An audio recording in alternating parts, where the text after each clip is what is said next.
The Samsung Galaxy S25 Ultra deftly manages to meld the consistent Galaxy S series aesthetic with all that made previous Ultras notable, including the S Pen, but this phone is also distinctly different to all previous Ultras thanks to deep and richly baked in generative AI capabilities.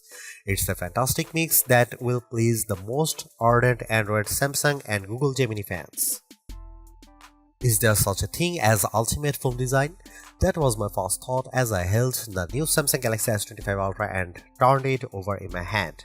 Surely it's lost a bit of identity as it shed the last vestiges of Galaxy Note design and adopted the more familiar and blockier look of its Galaxy S Breathin. The Galaxy S25 Ultra looks not only more like all other S25 phones in the lineup but more like an iPhone than ever before. I don't consider this mimicry. Instead, as I noted above, there may in fact an ultimate smartphone design, and for the Ultra line this shift was inevitable.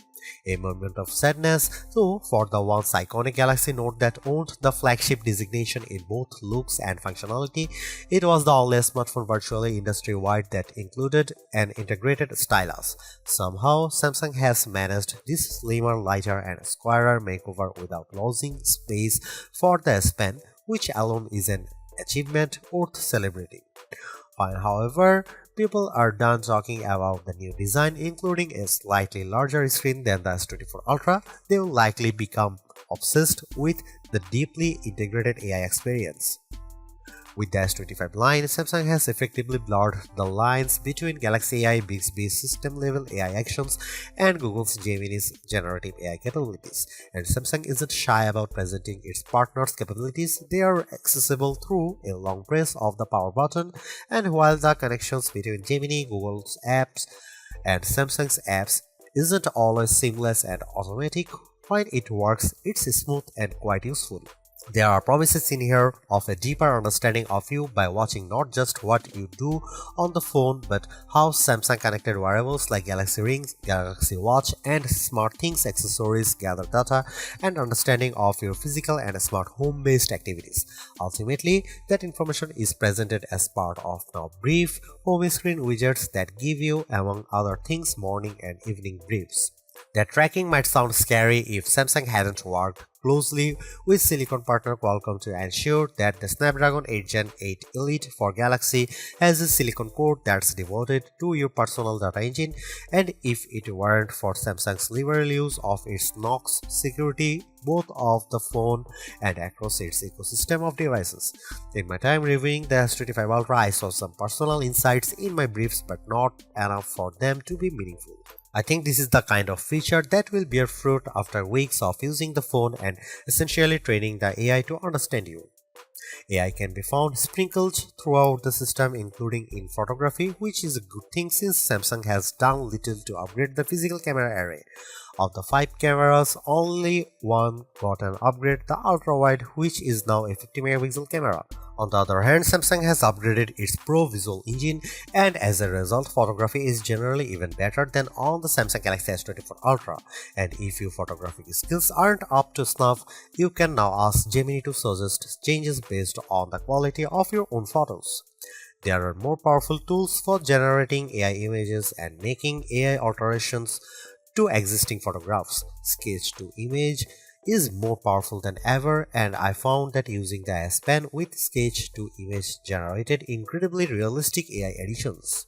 Samsung's AI integration also extends to sound. It can recognize music playing in a video or hummed by you, and it's also adept at cleaning up messy audio in videos you shoot.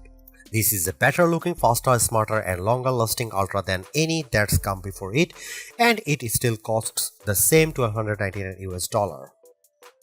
The Samsung Galaxy S25 Ultra was unveiled at Samsung's Galaxy Unpacked event on January 22. It's available to pre-order now in a choice of 4 colors wherever to buy: titanium silver blue, titanium white silver, titanium grey and titanium black, and 3 more that are exclusive to the Samsung store: titanium jet green, titanium pink gold and titanium jet black.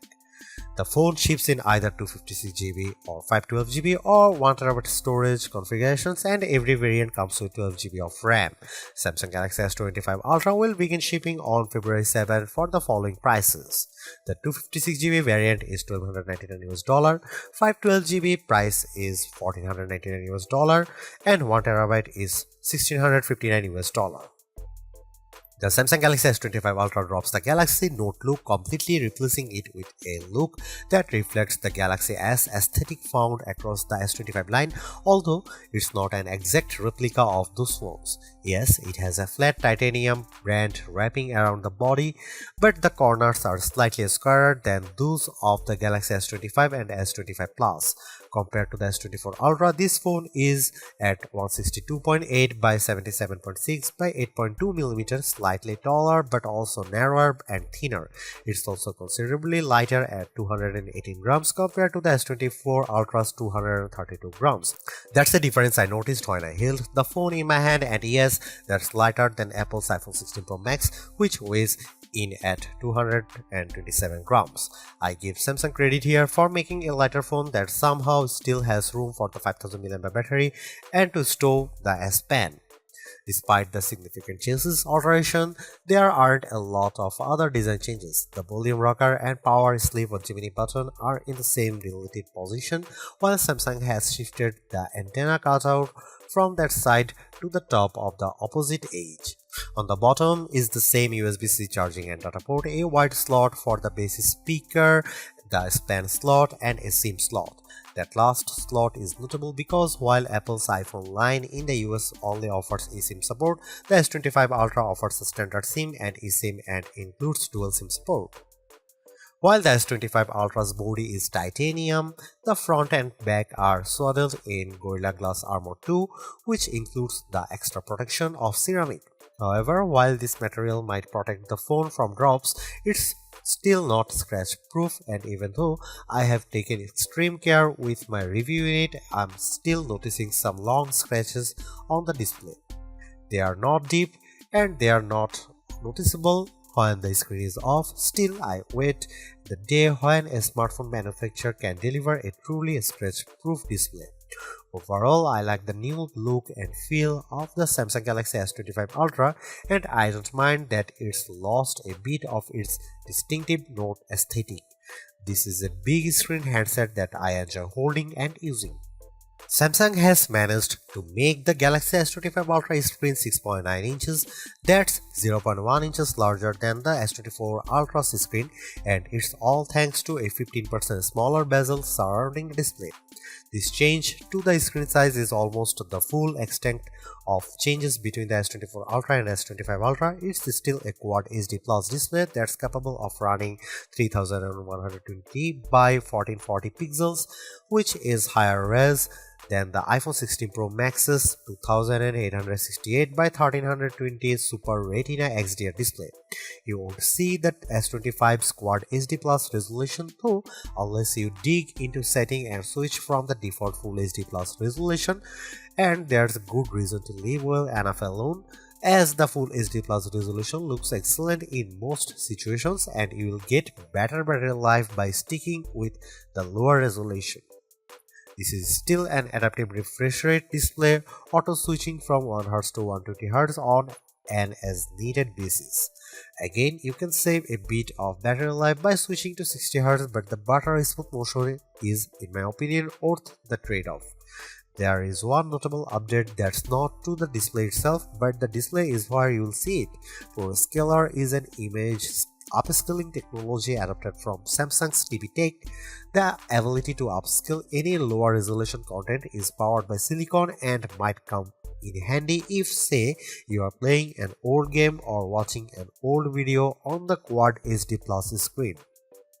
It's a beautiful, perfectly flat screen, and unlike on the iPhone 16 Pro Max, there's no large island cutout for cameras, sensors, and information. Instead, there's just a small circular cutout for the 12-megapixel front-facing camera, and it's not something you notice while watching movies, playing games, browsing the web, or engaging with Gemini. Underneath The screen is an ultrasonic fingerprint reader. I initially only registered my thumb but found that the scanner sometimes struggled to read my print. My skin is incredibly dry right now, so that might have contributed to the flakiness. Later, I registered multiple digits and found better luck with an index finger. I also used a pin and my face to unlock the phone. The integrated S Pen looks, feels and essentially works the same as the S Pen in the S24 Ultra, but with one notable difference: it no longer has Bluetooth Low Energy support. This means that some of the long distance remote control features no longer work. You can't use them button on the Pen 2, for instance advanced lights. Samsung told me they removed BLE support because so few people were using the related features, and I can say that I didn't miss it in my tests. In general, I'm a big fan of the S Pen. It's thin and small but a worthy drawing implement. I used it in notes, sketchbook and sketch to image, and it's also good for note taking. I was impressed by how effortlessly Samsung Notes could convert my scroll to accurate text. At a glance, the Samsung Galaxy S25 Ultra camera area looks unchanged from the S24 Ultras, but Samsung has given the area a visual upgrade. All the lenses now appear to almost float above the chassis. It's a neat effect, but for the most part it's a skin-deep alteration, and Samsung has left almost all the camera aspects unchanged. Here is what you will find on the S25 Ultra. You get the same 200 megapixel main sensor, 50 megapixel 5x telephoto, 10 megapixel 3x telephoto, and 12 megapixel front shooter found on Samsung's previous Ultra model. The only new camera of the bunch is the 50 megapixel ultra wide. More pixels here mean better low light performance for ultra wide shots and more detailed macro shots. As evidenced in my test, this is mostly because the camera defaults to bind shooting, which means it's combining roughly 4 pixels for each one in the final image. Similarly, you will do most of your 200 megapixel main camera shooting in a pixel binned 12 megapixel mode. Here are some camera samples of Samsung Galaxy S25 Ultra.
Samsung's long and enduring partnership with Google and Qualcomm pays off in a rich and virtually unmatched system-level AI experience. One of the hallmarks of this system is that it's less about which AI is doing what than it is about execution and availability. You might be using Galaxy AI for one task, Google Gemini for a different prompt, and Bixby for a system-level query. The lines between these systems are blurred, as are those between apps built by Google, Samsung, and third-party companies. Samsung likes to talk about AI agents, though I wouldn't yet call these agentic AI, as most of the AI inside the S25 Ultra is not acting on your behalf without your intervention. But it doesn't take much to launch relatively complex queries beyond a long press of the power button and speaking to the phone. Interactions with Gemini and other AI can be as simple as pressing the button and asking a question about the weather, or as complex as find me chili recipes on YouTube and then collect them in a note. The prompt results in Gemini pursuing YouTube, finding the recipes and then collecting them in a Samsung Note. This cross-app prompt functionality works with a small collection of non-Google and non-Samsung apps, including Spotify and WhatsApp. I asked Gemini to find science-related podcasts on Spotify and then make a list of them in Notes. Unfortunately, Gemini collected a list of links, and then I asked Gemini to please find me a list of names. It would not comply. My other complaint with these cross-app connections is that nothing works unless you link apps like Spotify to your Google account. Multimodal capabilities mean that the AI can react to everything from photos and videos to audio. Samsung, though, has some work to do on making these processes simple and seamless. I also used the feature to identify various plants and followed up with questions about how to care for each of them. In each case, Gemini maintained the context of our conversation. One of the more exciting aspects of the S25 Ultra's AI capabilities is its potential to learn about you and offer helpful daily guidance. This shows up as the new Now Brief widget on the home screen. At a glance, this might appear like a simple, albeit personalized widget with some information about your day, but it's more than that and may become more useful the more you use the phone and the more Samsung devices you own. Now, Brief is tied to the new personal data engine, a local bit of learning AI that's housed in a special core on the Qualcomm Snapdragon 8 Gen Elite chip. The S25 Ultra uses their processing space to gather and analyze useful and, of course, encrypted data and insights about you, and then present it in morning, midday, evening, and late night briefs. These include basic info like calendars, weather, and reminders. But they can also give you insights such as your energy score and if you wear a Samsung Galaxy Watch or Galaxy Ring to bed, your sleep quality. Eventually, it will start offering suggestions on how you can improve these metrics. Samsung's mix of local encrypted data and occasional cloud-based AI mirrors that Apple is doing with Apple Intelligence. Most of its AI is local, but it will sometimes send the data to its encrypted cloud or even, with your permission, pass it off to third parties like ChatGPT. Samsung's unfettered use of Gemini and easy blending of Bixby system features and third-party apps make Samsung's AI offering feel more complete and comprehensive. And while Apple is only comfortable letting people create cartoonish images to themselves and new Genmojis, Samsung is pushing the boundaries of AI image generation. Since the introduction of Galaxy AI last summer, I have been adding uncanny, lifelike AI elements to original photos using sketch to image, and the S25 series proves even more adept at fictional creations. I used sketch to image to add a white mouse to a series of images using the S Pen. I sketched a simple line drawing of a mouse, doing my best to accurately position it on each surface. Then I let Samsung Galaxy AI do its work. The results were jaw-dropping. The only way you'd be able to know that the white mouse had not coincidentally appeared in each photo is the AI-generated content watermark on each images. Drawing Assist lets me sketch anything poorly and generate watercolors, cartoons, pop art, 3D cartoons, oil paintings, and sketches based on it. I can also generate images from text and original photos. The sketch features do a nice job of turning photos into line drawing. The system can be a bit unpredictable, though. I entered the prompt a bird flying over the Empire State Building, and S25 Ultra's Image Assist refused to generate an image because the prompt might contain inappropriate content. More practically, Samsung's Galaxy AI was effective at helping me clean up images using generative edit. It was effective at removing a man who chose to step into frame just as I was trying to run some nightography test. AI has helped Samsung add its own Shazam feature. If I'm watching a video with a song in it, I can identify it by pressing the virtual home button and choosing the note icon. This worked every time when I tried it with YouTube and Instagram Reels, and it was also able to identify any song I tunefully hummed. A more useful audio feature in my opinion is the new audio eraser. This is very similar to Apple's audio mix tool. Both can identify, separate and remove background noises in videos. Samsung's version did an excellent job of removing all noise from a video I shot on busy street. Yes, if you remove all background noise, the final audio can sound a bit unnatural, but I'm still impressed.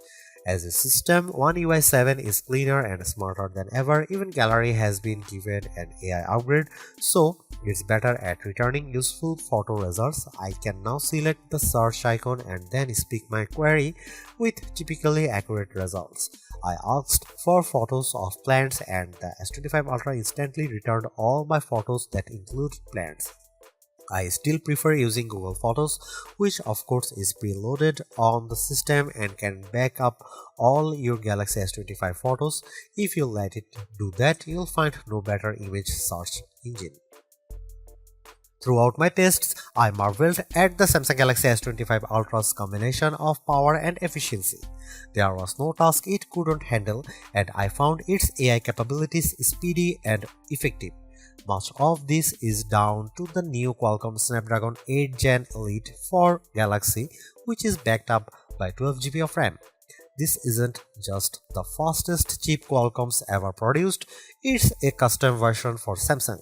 Geekbench 6.3 benchmarks show that Gen 8 Elite for Galaxy has significantly closed the gap between Galaxy phone performance and iPhones running the latest Apple Silicon, Apple's A18 Pro. In my test, Apple's still in the lead, but our Future Labs results put the Samsung Galaxy S25 Ultra just ahead of iPhone 16 Pro Max on multi-core tests. Graphics scores are comparable to Apple's, and real-world performance on games, productivity and general use tasks do not belie those numbers. Perhaps more notable is that despite intensive use, I am seeing amazing battery life, thanks to due in part of the Gen 8 Elite's 3nm process and the new 40% larger vapor chamber that manages heat. It is being paired with a new thermal interface material which covers the CPU and is then covered by the vapor chamber. As I mentioned above, this 5G phone supports dual SIM and still gives you the option of using a physical SIM card.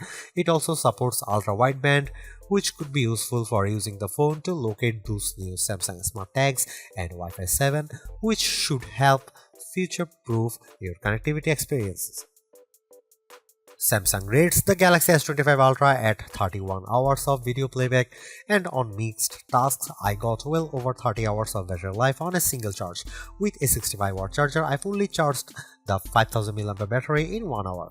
In our lab test, the rundown ran 18 hours and 35 minutes when using the phone screen at the standard 60Hz refresh rate and dropped to 17 hours and 50 minutes when using the more resource-intensive adaptive refresh rate. To put this in perspective, the iPhone 16 Pro Max managed 17 hours and 35 minutes in the same tests. The phone supports 5W QI-based wireless charging and will work with QI2-based charger, though I don't think it supports the latter's 15W faster charge times. The Samsung Galaxy S25 Ultra is the best Android phone you can buy right now. Interacting with AI has never felt more natural or useful. In addition, the phone's gorgeous screen, helpful S Pen, solid battery life and class-leading power all contribute to Samsung's most well-rounded offering. Top-tier cameras with exceptional zoom merely top it all off. You can get a similar overall experience from the Galaxy S25 Plus and the Pixel 9 Pro XL for less money, but with a slightly smaller screen and without the stylus. For anyone seeking the ultimate Android phone, though, the Galaxy S25 Ultra is our editor's choice winner.